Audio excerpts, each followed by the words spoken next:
Hi everyone, in today's video we will see how to draw a cup and handle in TradingView. Okay, so these are our basic settings of the TradingView application. You can easily do it. Firstly, you can simple click on the sidebar, okay, and then after here you will see a brush. Firstly, you can simple tap on it and then select a arc to create a cup.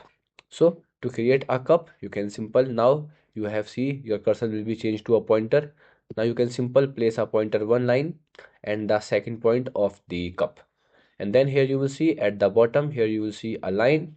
Then you can simple create a cup according to yourself. Now here you will see the cup will be created. You can create many cups according to yourself by simple creating a one line by selecting the arc and then press and then create a cup upside or down, okay, which one you want. You can easily do it.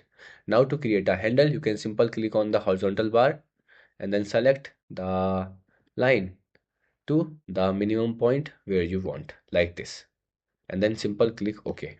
Same as you can do with another one. You can here create another handle for it. So here you will see how you can easily create a cup and handle. Okay, goodbye.